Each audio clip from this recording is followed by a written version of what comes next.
দর্শক, সবার প্রতি শুভকামনা জানিয়ে শুরু করছি এনটিভি নিমন্ত্রণে। আপনাদের সঙ্গে আছি আমি নুসহাত সাওম। দর্শক, এনটিভি নিমন্ত্রণে অনুষ্ঠানটি শুক্রবার ছাড়া সপ্তাহের 6 দিন সকাল 9:30 এনটিভির পর্দায় দেখতে পাবেন। আমাদের আয়োজনে আজ থাকছে সংস্কৃতি, এনটিভি অনুষ্ঠান সূচি ও আলাপন। প্রথমেই সংস্কৃতি।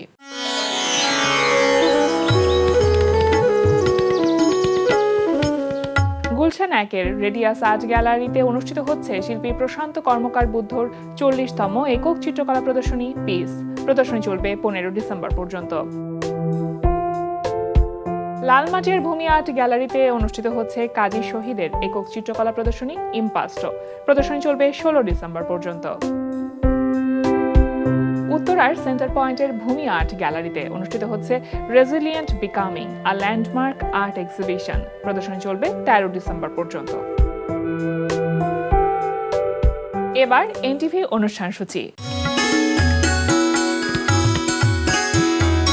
এবার জানিয়ে দিচ্ছে এনটিভির আজ রাতের বিশেষ বিশেষ অনুষ্ঠানগুলির সময়সূচি। সন্ধ্যা 6:15 থাকছে সমসাময়িক বিষয় নিয়ে অনুষ্ঠান সংলাপ প্রতিদিন।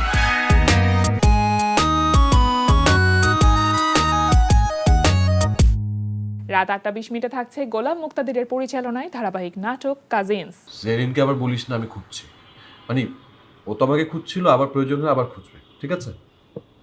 আসি।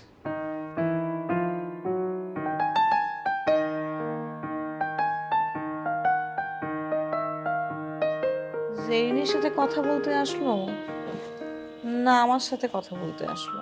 কতটা কষ্ট সহ্য করে আমি সেখানে সেটেল হয়েছি, কতটা সময় সেখানে পার করেছি, বললেই কি হুট করে সেখান থেকে চলে আসা যায়? বাহ, সুন্দর স্বার্থপরের মতো নিজেরটা দেখলা, আর আমি যে হুট করে ওখানে যেতে পারবো না এটা দেখলা না। স্বার্থপরের মতো সবসময় রিয়াক্ট না করলে হয় না। রাত 9:30 থাকছে একক নাটক।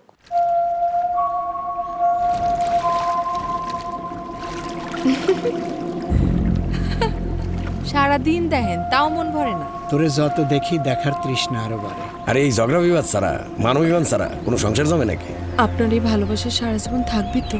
যে ভালোবাসবার পারে সে কোনোদিন মানুষ খুন করবার পারে না। বস, আপনার জন্য আমি নারকেল নিয়ে আসতেছি, কচি নারকেল। আজ সিদ্ধার্থের ঘরে আসে কেন? বাজার না মান সম্মান। আমার ঘরে মান সম্মান নাই, আমার ঘরে ইজ্জত নাই। তুই হইলে আমার জমিনের চাঁদ, আমাবস্যার রাত্রিও আলো ছড়াবি। মানুষের জীবনেও যে অমাবস্যা আসে সেটা ইজ্জতের বিনিময়ে ইজ্জত নিছি, প্রতিশোধ নিছি আমি। রাত 11:30 সরাসরি সম্প্রচার হবে মোহাম্মদ নুরুজ্জামানের প্রযোজনায় সঙ্গীতানুষ্ঠান মিউজিক নাইট।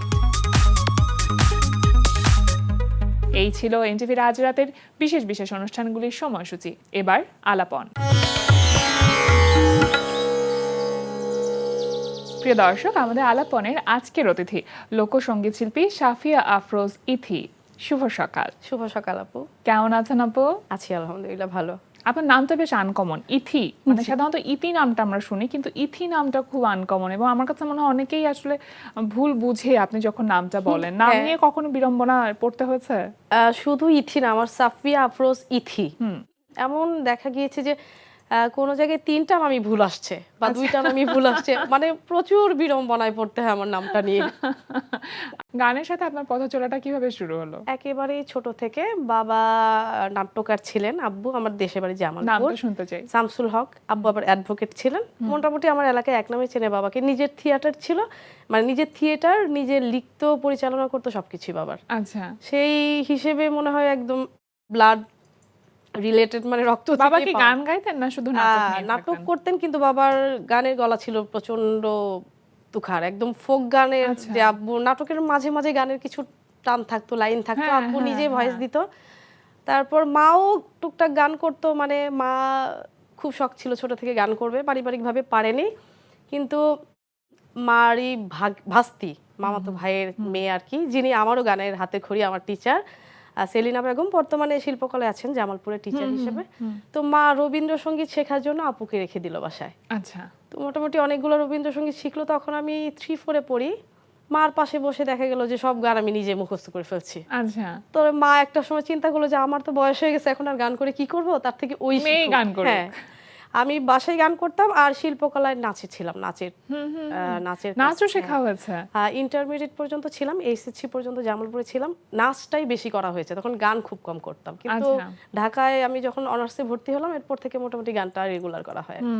মানে ইউনিভার্সিটি বিভিন্ন রকম প্রোগ্রাম থাকতো বা অকেশন থাকতো, তখন ইডেন কলেজে প্রায় প্রত্যেকটা প্রোগ্রামে আমার অ্যাটেন্ড করা হয়েছে সব সময়। প্রথম হারমোনিয়ামটা কবে ধরেছিলেন? আপনি বলছিলেন সেই গল্প যদিও।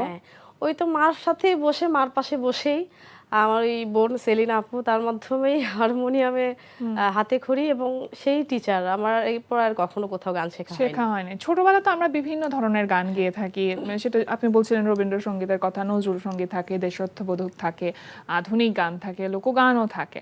তো তার মধ্যে আসলে এই লোকগানের জন্য আলাদা করে কাজ করা, সেটা নিয়ে এগোনো, এটা আসলে কিভাবে হলো? এটা বাবার পছন্দে। বাবার পছন্দ ছিল ফরিদা পারভিন, লালন গীতি শিল্পী। আমি যখন বিকালে গানের টিচারের সাথে বসতাম, দেখা যেত যে আব্বু কোর্ট থেকে ফিরতেন, ফিরেই সেই দিনই ফরিদা পারভিন একটা গান বের করে জাস্ট আমার বোনকে দিয়ে যেত। আমার বোনকে আবার আব্বু ফুপু বলে ডাকতো, যে ফুপু ওকে এই গানটা উঠাই দিয়ান।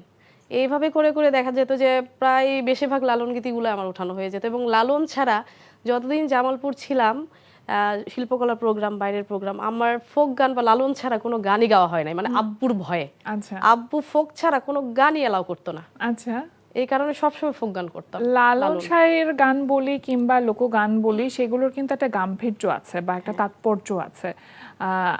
গানগুলো শুনে যেমনটা মনে হয়, কিন্তু এটার তাৎপর্য অনেক গভীর। তো ছোটবেলায় আসলে এই গানগুলো গাওয়াকে একটু কঠিন বলে মনে হতো? হ্যাঁ, কঠিন তো অবশ্যই, অনেক কঠিন। কিন্তু একটা সময় গাইতে গাইতে মনে হলো কি যে এটাই আমার প্রিয়, হ্যাঁ, এটাই ভালো লাগছে গাইতে। এবং আমি এটাও বিশ্বাস করি, আমি এখন সব ধরনের গানই করি, লালন থেকে কিন্তু অনেকটা সরে আসছি এখন, অনেক দিন হলো। কিন্তু সবাই বলে যে লালনটাই বেশ মানায় আমার গলায়, এবং জামালপুরে লালন কন্যা বলেই ডাকতো সবাই।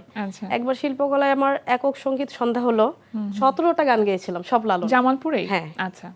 তো এই কারণে আর লালন গীতিটার মানে যতটা আবেগ দিয়ে গাওয়া যায় মনে হয়, গানের ভেতরে ধারণ করা যায় গানগুলোকে, বাণীগুলোকে, গান মনে হয় আমার এরকম হয় না। একটু গান শুনবো আমরা এখন?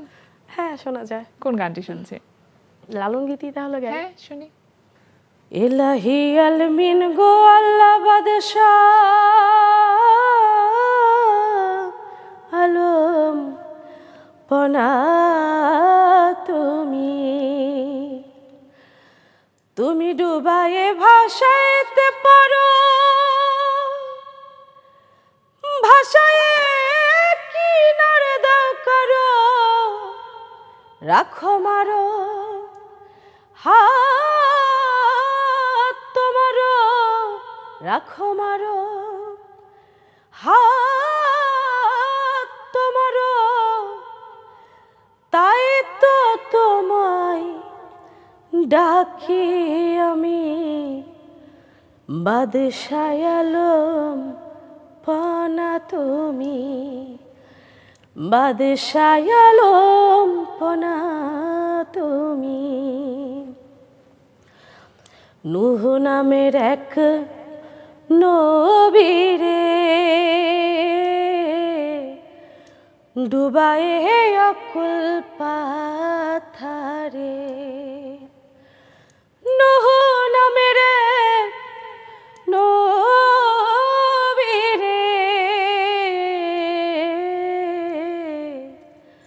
ডুবায়ে অকুল পাথারে, আবার তারে মেহের করে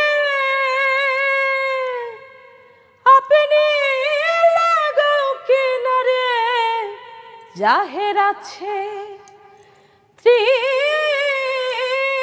সংসারে, জাহের আছে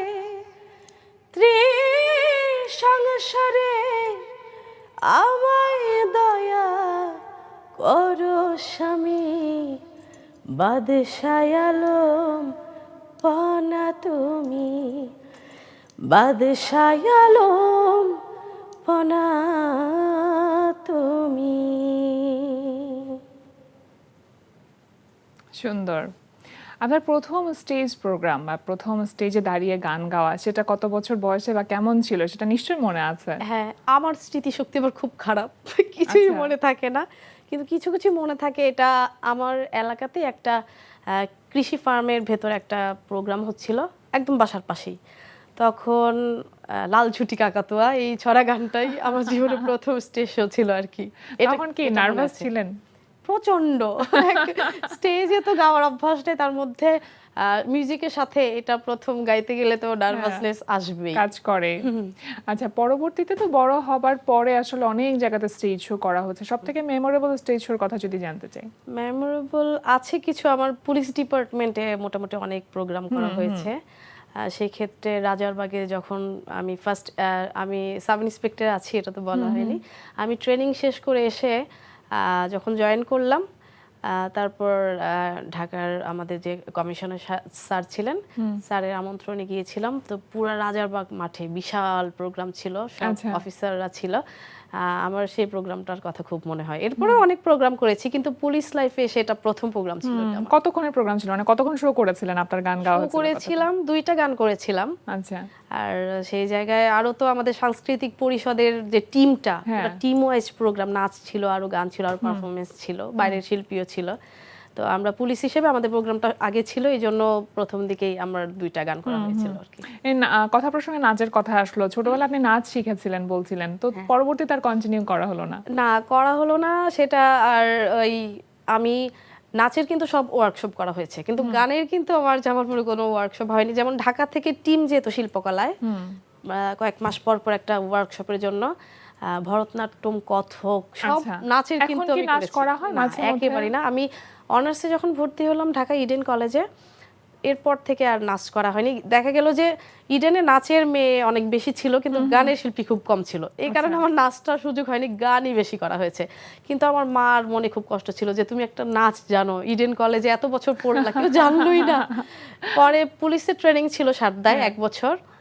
পরে সারদাতে লাস্ট যেদিন আমাদের শেষ পারফরমেন্স ছিল ট্রেনিং এর শেষে, তখন আমি স্টেজে নাচও করেছিলাম, আমার গানও করেছিলাম। মা বাবা কি চেয়েছিলেন যে তার মেয়ে কি হবে?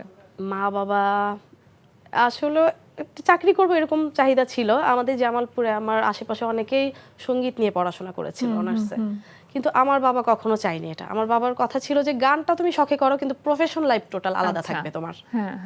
সেটা চিন্তা করে প্রফেশন আলাদা করা আর গানটা তার পাশাপাশি শখে করা আর কি।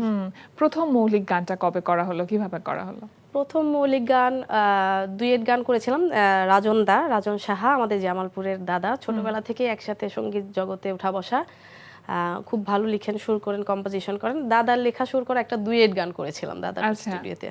মানে কেমন ছিল সেই অভিজ্ঞতাটা? যেহেতু প্রথম সবকিছুর কিন্তু একটা আলাদা আমাদের কাছে আবেদন থাকে, এবং আমরা কখনো আসলে ভুলতেও পারি না সেই জায়গাগুলো। সুতরাং প্রথম মৌলিক গানটা কিভাবে করা, সুযোগটা কিভাবে এসেছিল?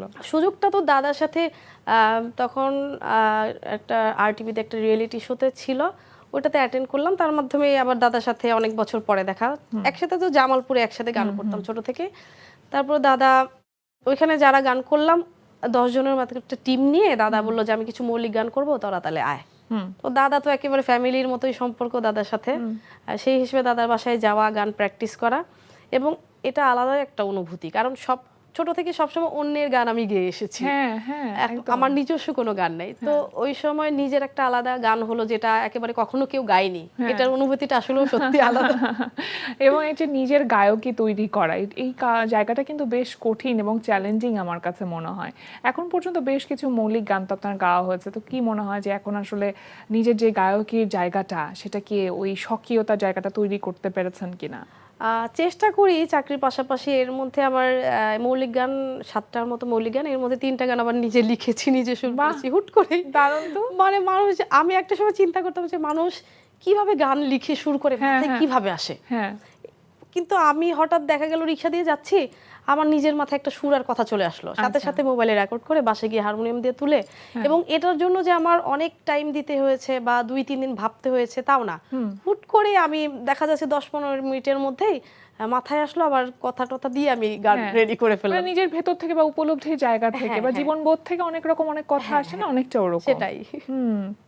তার পরবর্তীতে আসলে এই যে গান নিয়ে যাচ্ছে, এখন তো আসলে অনেক সঙ্গীত শিল্পীকে আমরা দেখছি যে তারা ইউটিউব বেসড কাজ করছে বা সোশ্যাল প্ল্যাটফর্মগুলোকে ব্যবহার করছে। তা আপনার ক্ষেত্রে আপনি আসলে কিভাবে কাজ করছেন গান নিয়ে?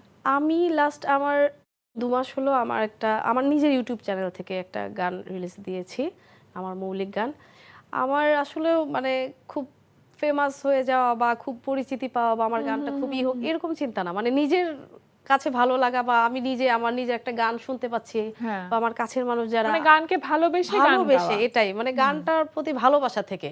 এটা যে নিয়ে অনেক কিছু হতে হবে বা সবার কাছে যেতে হবে বা সবার পরিচিতি পেতে হবে বা এরকম খ্যাতি পেতে চিন্তা কেন হবে। যেন কাজ করে না, মানে নিজের ভালো লাগা থেকে সবকিছু। এমনি যখন গান শুনেন, গান তো আসলে শুনবার চর্চার একটা ব্যাপার আছে, কাদের গান বেশি শোনা হয় আপনার?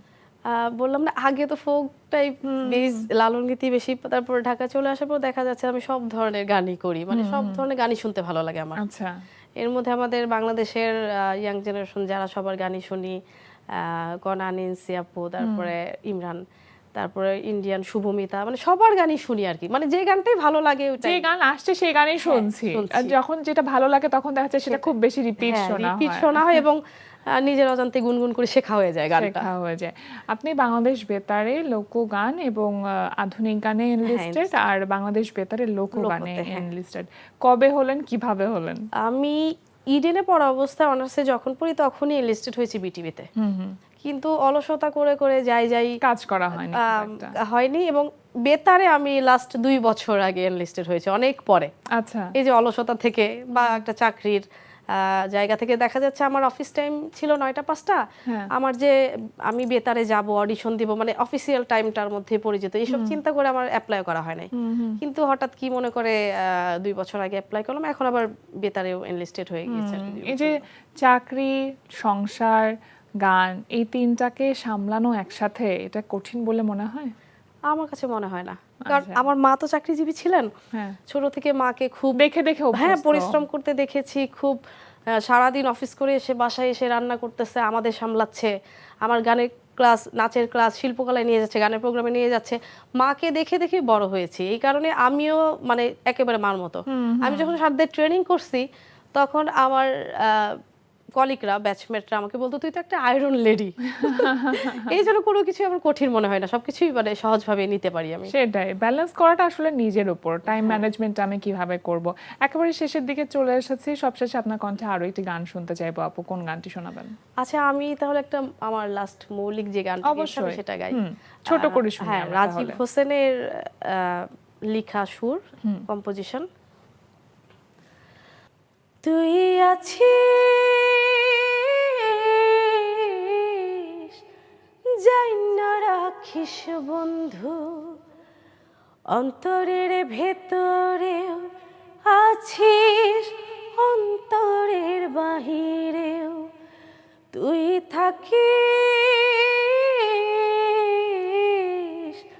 জাইন্না রাখিস বন্ধু, অন্তরের ভেতরেও আছিস, অন্তরের বাহিরেও একা একা বাঁচি কি করে তোরে ছাড়া,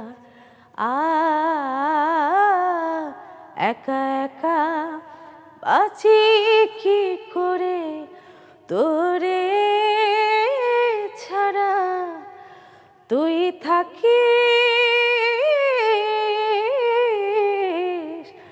জাইন্না রাখিস বন্ধু, অন্তরের ভেতরেও আছিস, অন্তরের বাহিরে।